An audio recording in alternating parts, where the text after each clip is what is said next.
Bonjour, bienvenue sur la chaîne Le Muffler. J'espère que vous allez aimer justement la vidéo que je suis prêt à faire à l'instant même. Comme plusieurs personnes que j'ai parlé dans mon entourage, j'ai créé cette chaîne-ci dans le but de créer quelque chose de différent dans le car scene au Québec. Je sais qu'il y a beaucoup de personnes qui font des vidéos, qui présentent leur voiture ou qui vont dans des shows de voiture et qui font des résumés comme quoi ils sont allés justement à un événement au Princess Auto, au NW Show, au Road Race, etc. Ça, c'est super le fun. Mais moi, j'ai voulu faire de quoi un petit peu plus différent. Et je dis moi, mais je dis il y a moi et il y a aussi mon ami Martin Maltais, qui n'est pas là en ce moment parce que nous sommes très loin les deux. Il habite dans la région du Saguenay et moi dans la région de Lanaudière, donc c'est à cause de cela. Mais on a voulu partir un projet, les deux, par rapport au car scene au Québec, c'est-à-dire de créer des documentaires comme vous allez assister aujourd'hui.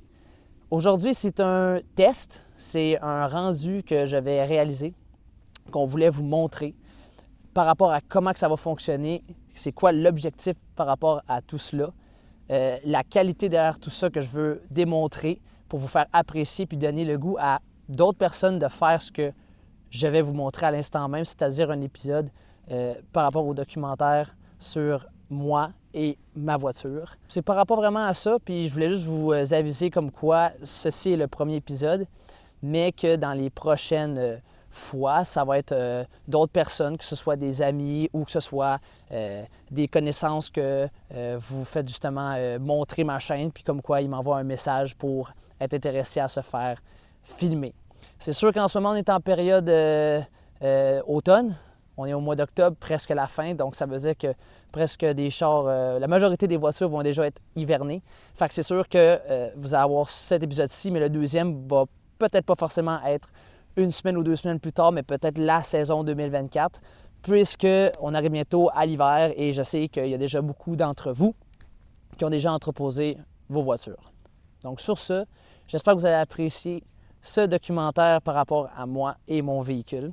Et mettez plein de commentaires, partagez au plus possible ce projet unique en son genre, car je n'en ai pas vraiment vu au Québec qui ont fait ça par rapport à la vie de la personne, sa passion, comment elle a été développée, pourquoi la voiture, pourquoi cette voiture, et etc. Fait que c'est pas juste un documentaire sur la voiture, mais aussi sur la vie de la personne en tant que telle pour connaître justement la personne, puis de où est arrivée la passion, et etc. Vous allez voir, je trouve que c'est une bonne idée, puis c'est un beau concept. Et on est prêt, moi et Martin, à vous faire apprécier le tout. On est prêt, on a nos équipements, j'ai une micro-cravate, j'ai plein de personnes qui m'aident. En ce moment, je vous parle et j'ai un de mes amis qui est juste derrière la caméra, justement, qui assiste à tout ça. Fait que vous allez voir, c'est super cool. Fait que sur ce, je vous dis bon visionnage et aimez si vous avez apprécié et encore une fois, partagez. Donc voilà. Merci beaucoup.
Alors, je me présente, je m'appelle Marc-Antoine Gagnon, j'ai 24 ans et j'habite dans la région de Lanaudière.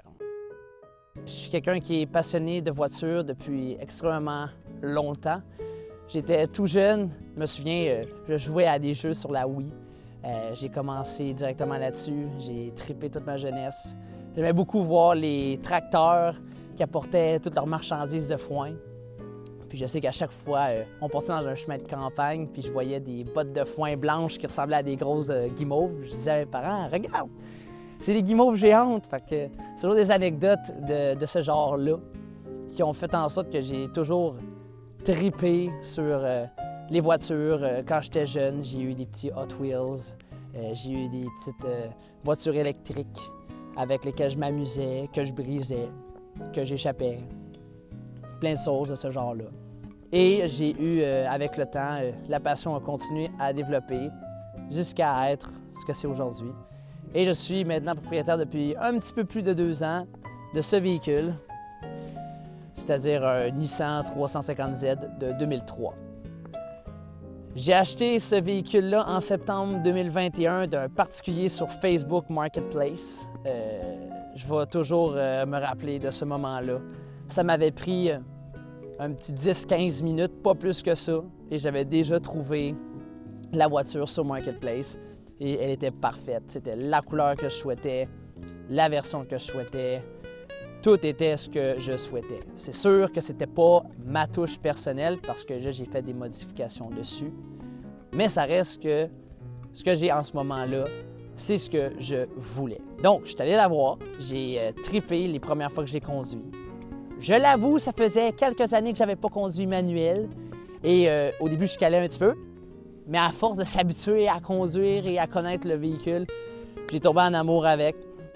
Et peut-être une semaine plus tard, je suis arrivé avec mon chèque, j'ai regardé le monsieur, puis j'ai fait « Voilà, merci beaucoup, bonne journée ». Et j'ai acheté cette auto-là.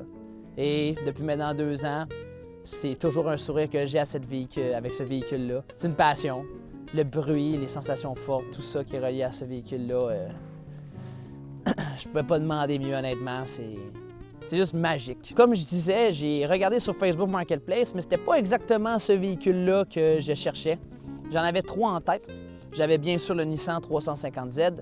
J'avais aussi la Subaru BRZ de première génération, parce qu'à ce moment-là, les 2e générations venaient de sortir et elles n'étaient pas achetables, je peux vous le garantir.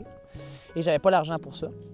Et la 3e option, c'était les Mazda Miata, mais pas les NA, c'est-à-dire l'autre version je pense qu'ils ont commencé en 99, début 2000, parce que les autres versions, je savais qu'il y en avait beaucoup sur les routes du Québec, puis je voulais un peu me différencier en ayant un autre.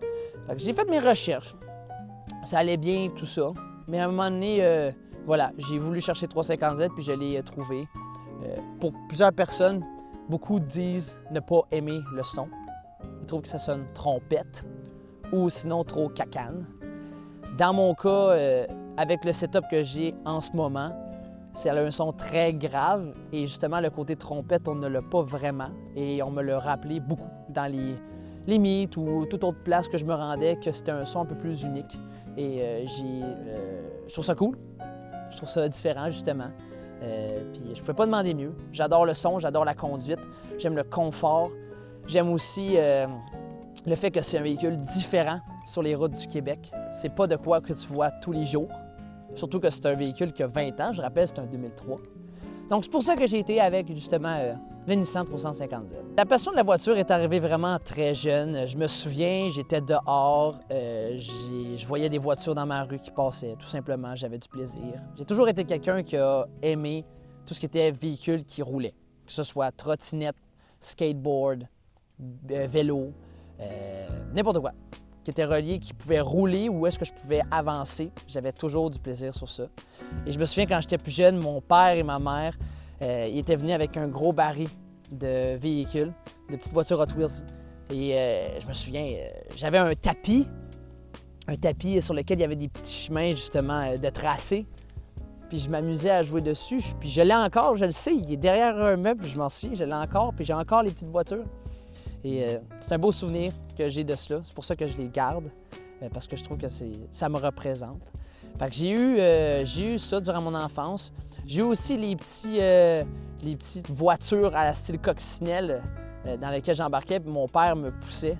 J'ai eu beaucoup de plaisir aussi avec ça. Mon père a toujours été là vraiment pour me faire apprécier tous ces moments-là. Puis la personne a vraiment évolué. Mais je dirais que le point déclencheur a été lorsque mes parents m'ont acheté à Noël sur la Wii le Need for Speed Carbon. Je me souviens, j'ai trippé. J'ai joué 7h30 de temps. Je me souviens parce qu'il y avait moyen d'avoir l'icône où est-ce qu'il nous envoyait des boîtes aux lettres. Puis il m'avait dit le nombre de temps que j'avais joué. Je me souviens, ça c'était la première fois que je jouais. J'ai un peu abusé, je ne le cacherai pas. J'avais peut-être 8-9 ans à ce moment-là quand il me l'avait donné le jeu. Et j'avais eu beaucoup de plaisir. Puis j'étais un peu épais à ce moment-là parce que je jouais, mais je me rendais pas compte que j'enregistrais pas ma partie. Fait qu'à chaque fois que je jouais, je fermais la console, mais je n'avais pas enregistré ce que j'avais fait. Fait que je recommençais toujours et toujours. Mais ça me dérangeait pas. J'avais du plaisir là-dessus, puis c'était ça l'important. Puis ensuite, avec des amis, eux, il y avait Need for Speed Underground 2. Il doit sûrement en avoir plusieurs d'entre vous qui ont dû déjà jouer à ça, justement. Fait que je me rendais de ma rue, je marchais 4-5 maisons, je rentrais chez Simon, je m'en souviens encore de son nom. On descendait en bas, on pluguait à GameCube, on commençait le jeu. Puis on jouait toute la nuit avec notre beau Mitsubishi Lancer avec des néons verts, là, full racer. On s'en foutait, on s'amusait, on jouait des heures et des heures. Puis le temps passait tellement vite. Puis encore une fois, ça me rappelle tellement de beaux souvenirs, tout ça. Puis ce Simon-là, malheureusement, aujourd'hui, il a déménagé, je ne sais pas exactement où, mais je lui dis un gros merci d'avoir embarqué dans mes conneries parce qu'il m'a fait vraiment triper toute ma jeunesse. Tout ce qui est par rapport aux modifications de ma voiture, ça a été beaucoup échelonné sur une certaine période de temps. C'est-à-dire que j'ai pas voulu aller trop vite parce que je voulais faire durer le plaisir. Et je dis ça, mais le véhicule est totalement pas encore terminé d'être modifié. Mais depuis que je l'ai, j'ai mis un certain montant d'argent dessus, sans non plus en mettre trop excessivement, mais je voulais un look plus OEM+. C'est-à-dire vraiment de quoi qui était clean, mais sans non plus en faire trop. Donc j'ai commencé dès le début. J'ai tout de suite regardé avec des mags. Donc, sur mon véhicule, j'ai mis des Aodan DS02 avec le fini argent. J'ai du 19 par 9,5 avec un offset de plus 22 à l'avant et j'ai 19 par 11 avec un offset de plus 22 à l'arrière. Les pneus en avant, c'est des Continental DWS O6+, qui sont de grandeur 245-35-19. Et à l'arrière, ce sont les mêmes, mais avec une grandeur de 285-35-19. Je peux vous dire que ça colle et que je peux prendre les tournants assez rapidement à merci. Puis même des fois, je peux les prendre à 120-130 puis j'entends même pas les pneus crier. Vous pouvez demander à mes amis, ils ont été témoins de tout cela quand ils ont embarqué dans mon auto parce qu'ils voulaient tester. Aussi, ce que j'ai fait, j'ai rajouté un aileron à l'arrière de mon véhicule, un petit ducktail. Je voulais pas non plus de quoi trop gros à la style Rocket Bunny. Je voulais de quoi de plus discret, sans non plus changer énormément le look. Je voulais de quoi qui paraissait juste un peu, juste pour dire qu'il y a la petite touche. Puis j'ai réussi exactement à avoir ce que je voulais. J'ai aussi ensuite rajouté les side skirts. Donc ce ne sont pas des vrais side skirts en carbone, ce sont une imitation parce que ça me faisait moins mal au cœur de les acheter. Et ça me ferait encore plus mal au cœur si, par exemple, j'avais acheté les vrais et qui tombaient sur la route. Donc si ceux-là, ils tombent, ça me dérange moins. Mais je voulais le look un peu justement fibre de carbone et j'ai exactement ce que j'ai là. Et je suis très satisfait. Ensuite, j'ai voulu rajouter une look un peu plus course en peinturant mes freins d'origine, en les mettant un beau jaune pétant pour avoir justement le look un peu des voitures GT3. Et j'ai fait ça dans ma rue avec des beaux petits sacs de poubelle, tout tapé, tout croche, mais c'était efficace, ça fonctionnait. Et j'ai réussi à faire ça sans faire de merde partout. J'ai fait toutes mes couches de primer, mes couches de couleur et j'ai fini avec un clear. Et ça fait bientôt 4 mois, je dirais, que j'ai fait cela. Et aucune peinture relevée, c'est le même jaune que c'était au début. J'ai réussi à avoir le look que je souhaitais. J'ai voulu rajouter un petit peu de look moderne au véhicule. Donc j'ai changé les lumières en avant et aussi les lumières en arrière En avant, ce sont des imitations de lumière de GTR R35, donc avec la fameuse petite ligne éclair. Et j'ai les fameux clignotants séquentiels dont je voulais. Donc, je suis super content d'avoir cela. Et à l'arrière, quand je dis mes lumières, je ne parle pas de mes lumières de frein. Je parle de mes lumières qui sont incrustées dans mon bumper. Ce sont mes lumières de clignotant et mes lumières de recul. Donc, j'ai changé ça pour avoir des lumières LED. Et ils ont eux aussi le séquentiel. Mais la particularité de ceux-ci, c'est que j'ai aussi tout ce qui est lumière de frein. Donc, si j'allume mes lumières en arrière, ces lumières, eux aussi, là, ils s'illuminent et quand je freine, ils s'illuminent aussi plus fort. Donc, je voulais de quoi, justement, plus moderne, je l'ai eu. Ça a été un assez gros travail pour pouvoir avoir le résultat à l'arrière que je souhaitais, mais je suis content, je l'ai eu. Puis encore une fois, je dis un énorme merci à Simon Majot qui m'a aidé à pouvoir souder le tout parce que j'avais des problèmes avec des connecteurs, mais tout ça est fait et je suis très content. Ensuite, j'ai voulu rajouter un peu plus d'intimité au niveau de l'habitacle. Donc, j'ai été fait par BG Auto Works. J'ai été faire teinter mes vitres. Elles sont teintées à la grandeur partout. Bien sûr, presque dans l'égalité. Je dis bien presque dans l'égalité. J'ai pas mis de teinte sur la vitre en avant, mais de chaque côté, du côté conducteur, j'ai 50 %. Ensuite, dans mes petites vitres, j'ai mis 5 % et à l'arrière, j'ai mis un 35 %.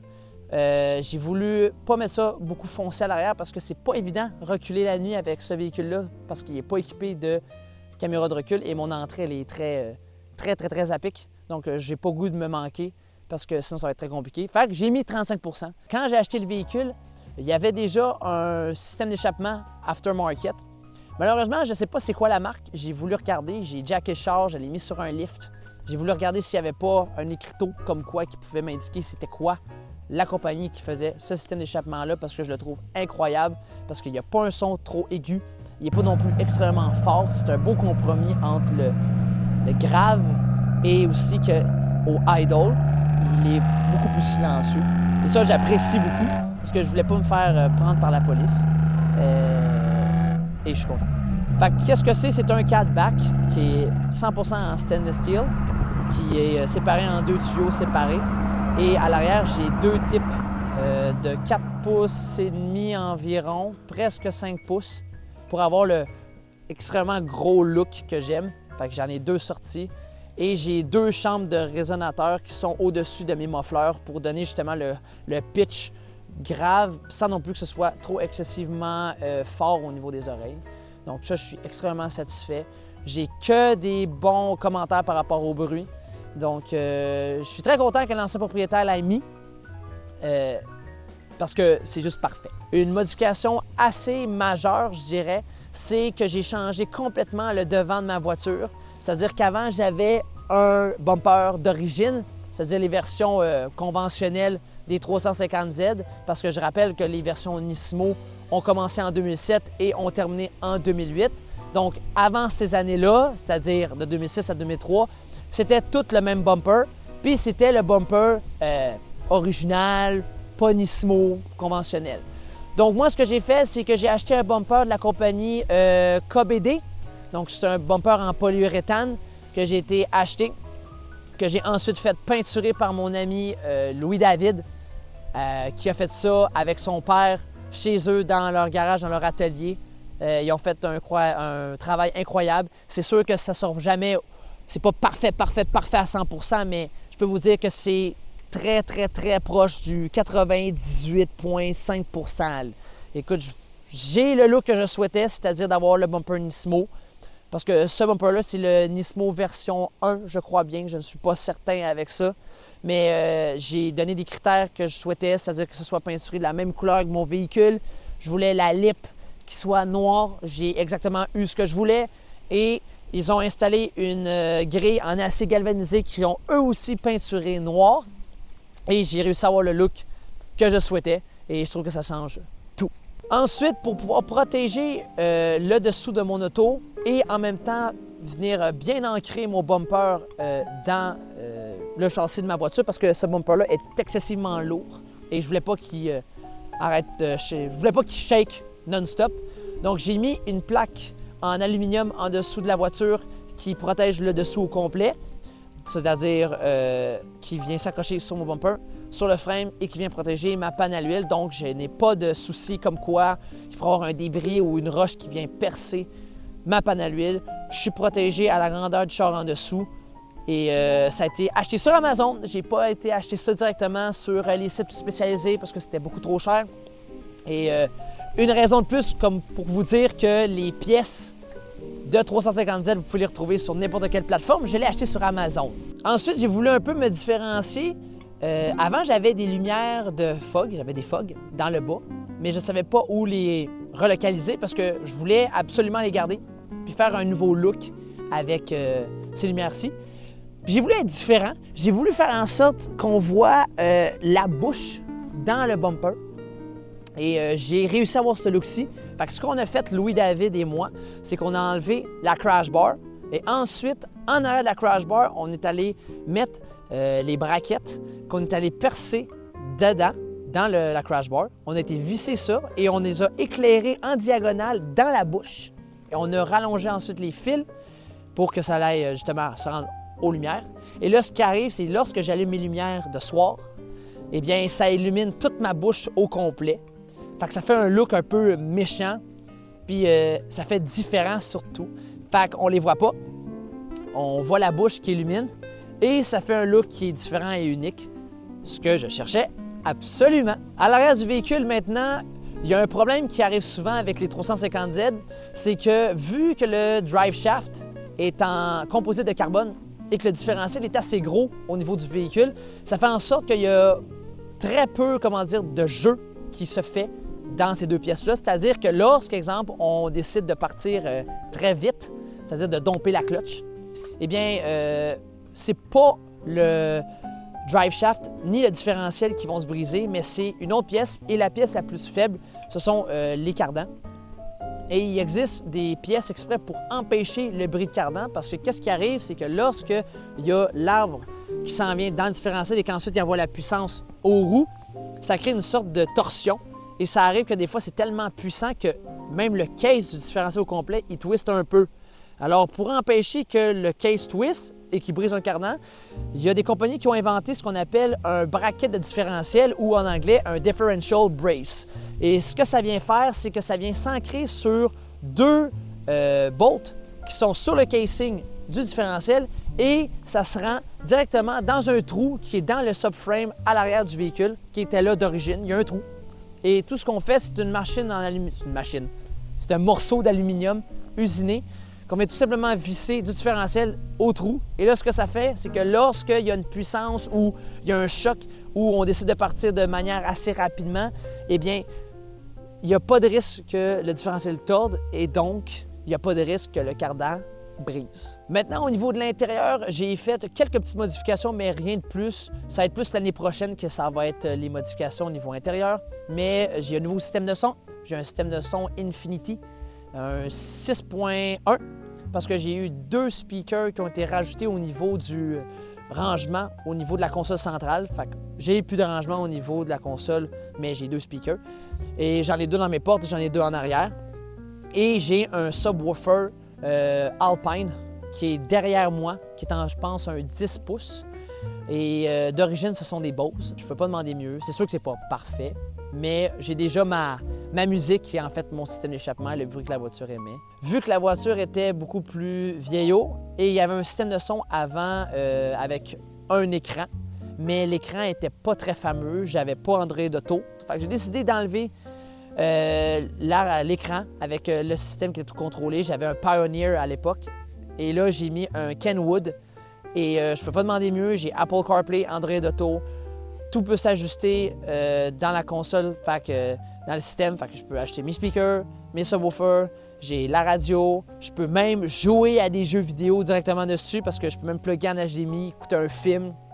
Je ne l'ai pas fait parce que je ne vois pas l'intérêt, mais il y a possibilité pour les personnes qui voudraient. Au niveau du véhicule, pour m'assurer qu'il soit toujours en santé, donc j'ai rajouté une Oil Catch Can pour éviter que les émanations d'huile se fassent rebrûler dans l'intake et qui encrasse mon moteur. Quand j'ai acheté le véhicule, il venait déjà avec un Plenum Spacer et un Cold Air Intake de chez KN. Et c'est un vrai Cold Air Intake, c'est-à-dire qu'il prend mon air frais du bas, qu'il le monte dans un tuyau, ensuite ça s'en va dans un boîtier dans lequel il y a mon filtre et ça s'en va ensuite dans mon intake. Et le Platinum Spacer, ce que ça vient faire, ça vient tout simplement égaliser l'espace qu'il y a dans justement l'intake manifold parce qu'il y avait un problème pour les 350Z comme quoi les cylindres qui étaient plus à l'avant du véhicule manquaient d'air et tu avais une perte de puissance. Donc, en faisant cette modification-ci, on vient égaliser le tout et on gagne des chevaux. Il y a beaucoup de personnes aussi qui me demandent pourquoi un 350Z, pourquoi de décider vraiment que ce soit lui, puis pourquoi tu recommandes à tout le monde d'avoir ce véhicule-ci.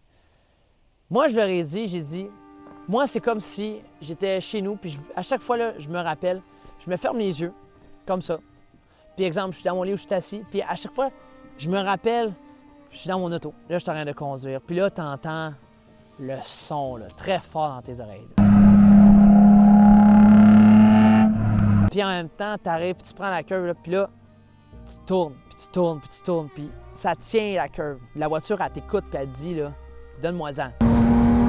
Puis là, tu as un tournant, puis là, tu downshift. Puis là, c'est ah ouais, rentre dans la curve.